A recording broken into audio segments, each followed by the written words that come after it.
जोहार हज़ारीबाग में फैज़ अनवर आप देख रहे हैं जोहार हज़ारीबाग। कल सीबीएसई का रिजल्ट आया 12वीं का और 10वीं का। तो 10वीं में तो हज़ारीबाग के लड़के Divya Prakash Saint Xavier school के स्टेट टॉपर बन गए 99.2 लाकर। लेकिन अभी मेरे साथ जो लड़की बैठी है दीक्षिता, मेरे साथ जो दीक्षिता बैठी है वो डीएवी स्कूल में पढ़ती हैं। और आपको बता दूं कि 2 साल पहले जब सीबीएसई का रिजल्ट आया था तो वो झारखंड स्टेट टॉपर बनी थी। उस टाइम कितना मार्क्स आया था? उस टाइम मेरा 99.4% आया था। 99.4। जी। मतलब इस बार जो टॉपर बना है झारखंड स्टेट टॉपर, उससे भी 2.2% इनका ज़्यादा था। मतलब इस बार 99.2 है और जब ये टॉप किए थे स्टेट तो इनका था 99.4। मतलब इनका परफॉर्मेंस से अभी तक कोई रिकॉर्ड नहीं तोड़ पाया है पिछले टॉपर, इस बार के जो टॉपर है। और इस बार फिर ये डीएवी स्कूल की पूरे टॉप तो की है, लेकिन पूरे हज़ारीबाग डिस्ट्रिक्ट में भी टॉप की हैं। 12th में साइंस इनका सब्जेक्ट था। पिछली बार का इंटरव्यू हम लोगों ने देखा, आप भी देख सकते हैं, जाके ढूंढना पड़ेगा आपको, हम कोशिश करेंगे पहले डाल देने का। लेकिन इस बार जानते हैं कि टॉपर, लगातार टॉपर मेंटेन करना कितना टफ होता है। तो दीक्षिता, कितना टफ था ये या फिर बहुत आसान था तुम्हारे लिए? नहीं, 10th से 12th के आने के बाद बहुत सारा चेंजेस होता है। यहाँ तक कि 11th तक तो स्टूडेंट्स फिगर आउट करते रह जाते हैं कि क्या था, बिकॉज 10th बिल्कुल। में आपको बहुत कम पढ़ना पड़ता है। और 11th में आती एक नया दुनिया खुल जाता है जहाँ पे स्पेशली साइंस स्टूडेंट के लिए, बिकॉज अभी तक आप बस छोटे मोटे चीज़ पढ़ रहे थे जो कि बहुत सारे तो आपको बाद में पता चलेगा कि सही नहीं भी है। बिल्कुल। बट 11th 12th में आके बहुत ही अलग इन्वायरमेंट मिलता है, अलग कंपटीशन का भी प्रेशर रहता है। सिर्फ सीबीएसई एग्ज़ाम नहीं देना होता है साइंस स्टूडेंट को, उन लोग को नीट जेई का प्रिपरेशन करना होता है। मेरा हमेशा से साइंस की तरफ बहुत इंटरेस्ट था, इसीलिए मैंने साइंस स्ट्रीम चूज़ किया। और उसके साथ साथ बायो मेरा फेवरेट सब्जेक्ट था, इसलिए पीसीबी चूज़ किया। तो हार्ड था, बहुत अलग तरीके से मेहनत करना पड़ा 11th 12th में आके, कंपटीशन को भी ध्यान में रखते हुए। बट हाँ, अगर तो आप हर दिन मेहनत हाँ, करें तो। जैसे सब्जेक्ट की अगर बात करें तो फिजिक्स केमिस्ट्री जो 10th का होता है और 12th का होता है वो बहुत टफ हो जाता है। तो कैसे उसको कोप किया? अगर 10th में आप टॉप कर रही थी तो 12th को वही मेंटेन करने के लिए क्या एक्स्ट्रा पढ़ना पड़ा या फिर एक्स्ट्रा किताबें पढ़ी? कैसे किया उसको? 10th तक आप बस एनसीईआरटी पढ़िएगा तो हो जाएगा, बिकॉज उसमें आपको कॉन्सेप्ट उतने डीपली नहीं पढ़ने पड़। जल्द करें, ऑफर सिर्फ 500 महिलाओं के लिए। मिशन अस्पताल में नॉर्मल एवं सिजेरियन डिलीवरी 100% मुफ्त। ज्यादा जानकारी के लिए अभी कॉल करें। ऊपर ऊपर से डेटाज होते, कुछ लाइंस होते, वो पढ़ के आपका काम हो जाएगा। बट 11th 12th में आके अगर आप जब तक उस कॉन्सेप्ट को डीपली नहीं समझिएगा तब तक एक क्वेश्चन नहीं हिलने वाला। और सिर्फ एनसीईआरटी तक नहीं, एनसीईआरटी की आपका वो जो की कॉन्सेप्ट है वो दिया हुआ है एनसीईआरटी में, बट आपसे क्वेश्चन कोई भी लेवल का पूछ सकते हैं। इसी बार फिजिक्स के पेपर को अगर हम लोग ध्यान में रखें तो सब कह रहे थे कि आउट ऑफ एनसीईआरटी है भी, क्योंकि क्वेश्चन बहुत डिफिकल्ट था, बहुत सारे बच्चे फेल भी होने का डर था, इसलिए ग्रेस मार्किंग का भी नोटिस आया था सीबीएसई की तरफ से। तो फिजिक्स का पेपर ही देख ले तो सब हिल गए थे देखने के बाद कि ऐसा पेपर तो आ ही नहीं सकता। हार्डेस्ट पेपर नीट में भी वही था। तो इसीलिए 11th 12th में आके हमें ये समझना पड़ेगा कि हम सिर्फ ऊपर ऊपर से जितना 10th तक पढ़ के काम चला रहे थे उससे नहीं होने वाला।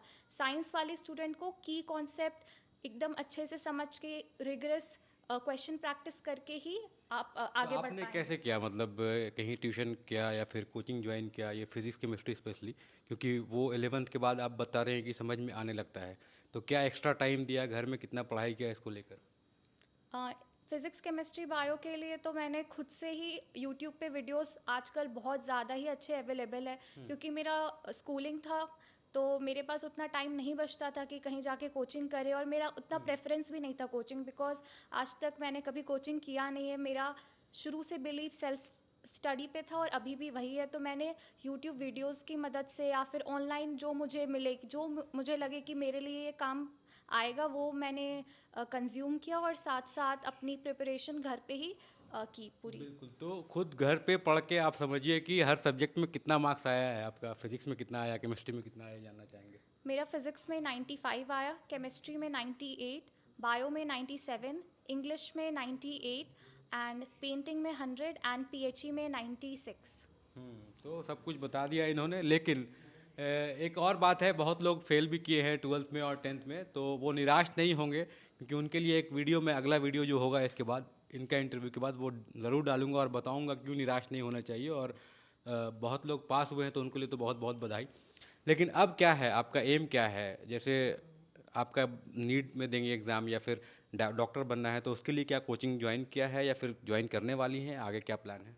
अभी तक तो ज्वाइन नहीं किया है क्योंकि नीट का एग्ज़ाम दिया था तो उसके रिजल्ट का वेट है, बिकॉज इस बार सबका तो नीट एक्सपेक्टेशन नीट है। का आपने मेंस दिया है, क्या हुआ है? जी, इस बार नीट दिया है उसमें, तो इस बार कट ऑफ कम जाने का बहुत चांसेस है बिकॉज हार्ड था पेपर, तो इसीलिए अभी रिजल्ट का वेट है।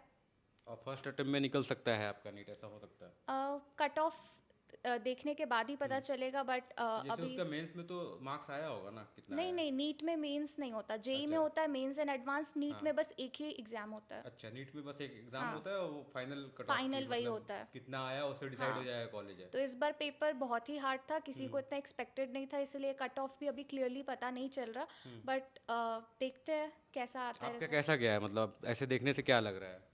मेरे को फर्स्ट इम्प्रेशन था कि ख़राब गया, बट सबका जानने के बाद कि सब बहुत सारे बच्चों का पेपर छूट गया। जैसे मैंने फ़िज़िक्स अटेम्प्ट करना शुरू किया था, बट टाइम की कमी थी बिकॉज इस बार क्वेश्चन बहुत ज़्यादा लेंदी था, तो वो आया है। बट अब देखते हैं, अगर रिज़ल्ट मेरा 500 प्लस जा रहा है, कट ऑफ भी इतना ही एक्सपेक्टेड है, तो देखते हैं कैसा जाता कितना है। मार्क्स का अगर होता है नीट टोटल? 720। 720? तो हाँ। उसमें आपका 720 भी आ सकता है ना?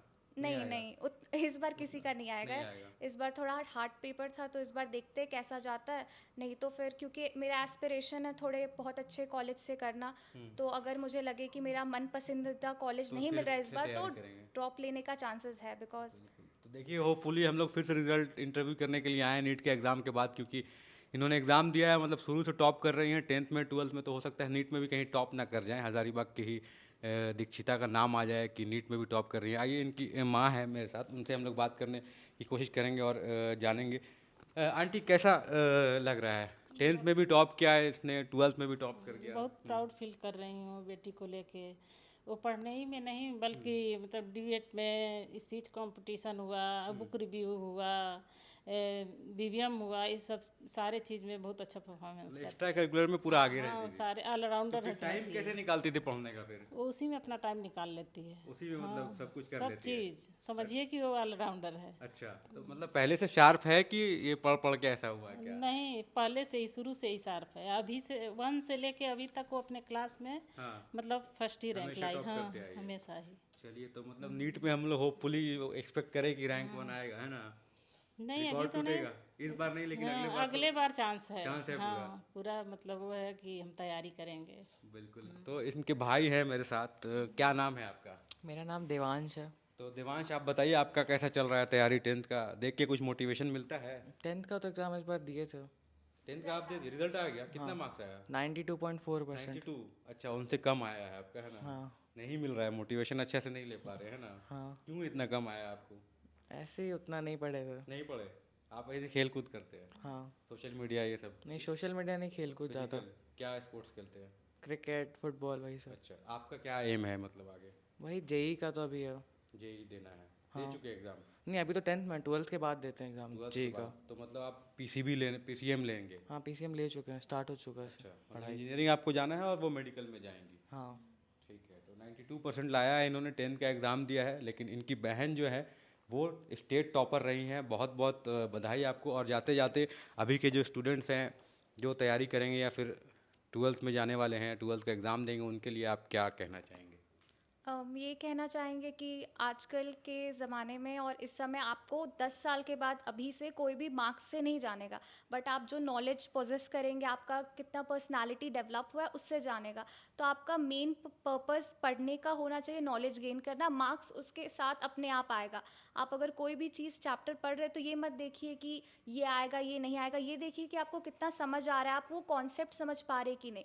और जब एग्ज़ाम पास में आए तो वो तो मेंटालिटी बन ही जाता है कि मॉक पेपर सॉल्व करना और ये सब, तो वो हो जाएगा। बट जो मेन फोकस होना चाहिए वो नॉलेज गेन करने में होना चाहिए, क्योंकि मार्क्स तो कभी कभी ऊपर नीचे हो भी जाते हैं कि मेहनत किया बट एग्ज़ाम प्रेशर आ गया, कुछ आ गया, तो उससे उतना डिसहार्टन नहीं होना है। बस अपना बेस्ट शुरू से करना है, बस एग्ज़ाम आने के समय पढ़ना, तो उससे तो मार्क्स नहीं आने वाला या ना नॉलेज आने वाला है। तो हमेशा शुरू से मेहनत करिए, रिजल्ट कभी ना कभी तो मिलना ही है। एक चीज़ और, जैसे स्कूल में जो लोग पढ़ते हैं 10th 11th 12th में, तो गर्मी छुट्टियां होती है स्कूल में, उस दौरान आप लोग कहीं घूमने जाते हैं या फिर वो बच्चे उनको जो घूमने के प्लान बना रहे हैं कि स्कूल में छुट्टी, तो उस टाइम भी क्या आप लोग छुट्टी काट के पढ़ाई करते हैं, एग्ज़ाम का क्या करते हैं? मेरा तो मेन फोकस होता है पढ़ाई पे ही, क्योंकि मेरे को लगता है ये बेस्ट टाइम है जब आप अपने आसपास के जितने भी बच्चे उनसे थोड़ा एक्स्ट्रा एज ले सके।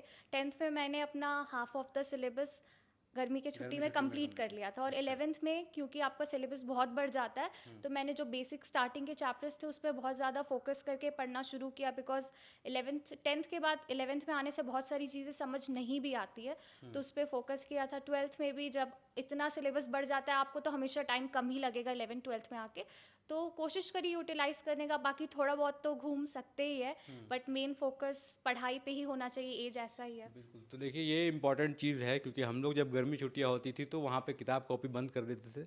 कहाँ बंद करते थे? बक्सा में, और उसके बाद फिर देखते थे कब, जब स्कूल खुलने का टाइम होता था। तो ये बहुत अच्छा पॉइंट इन्होंने कहा कि जो टॉपर्स होते हैं वो याद रखिएगा, गर्मी छुट्टी या फिर इस तरह की छुट्टियाँ वो यूटिलाइज़ करते हैं, और जो हम जैसे स्टूडेंट होते हैं जो खेलते कूदते हैं वो लोग कभी गर्मी छुट्टी यूटिलाइज़ नहीं करते हैं। उसका कारण ये भी है कि 12th में मैं 2 बार फेल हुआ हूँ, तो ये कारण है कि गर्मी छुट्टी में बहुत खेलते थे। मैं स्कूल में फुटबॉल कैप्टन रहा हूँ। तो अगला वीडियो मैं इसीलिए बोल रहा हूँ कि अगला वीडियो उनके लिए है जो लोग फेल कर गए हैं, और वो ज़रूर देखिएगा, और बहुत मेहनत से मैंने बनाया है। जो 10th 12th फेल करते हैं उनके दिमाग में एक ही बात चलता है कि सुसाइड कर लिया जाए, लाइफ ख़त्म कर दिया जाए। लेकिन उनके लिए मैं बताता हूँ कि लाइफ यहीं ख़त्म नहीं होता है। आप फेल करते हैं तो सिर्फ एग्ज़ाम में पास करते हैं, लेकिन लाइफ में कभी ऐसा फेल नहीं होते हैं। आप आगे बढ़ते रहना चाहिए। टॉपर हैं इनको आप बधाई दीजिए, लेकिन जो फेल हुए हैं उनके लिए भी बताऊंगा कि कैसे आप मोटिवेट होकर आगे लाइफ में बढ़ेंगे। बहुत बहुत धन्यवाद। तो दीक्षिता सिंह, जी। दीक्षिता सिंह हैं हमारे साथ, डीएवी की, और पूरे झारखंड में, पूरे हज़ारीबाग में टॉपर की हैं। साइंस में पीसीबी इनका सब्जेक्ट है, लेकिन 2 साल पहले इन्होंने 10th में पूरा झारखंड में स्टेट टॉपर बनी थी, और 99.4% लाके, जो अभी तक उनका रिकॉर्ड नहीं टूटा है।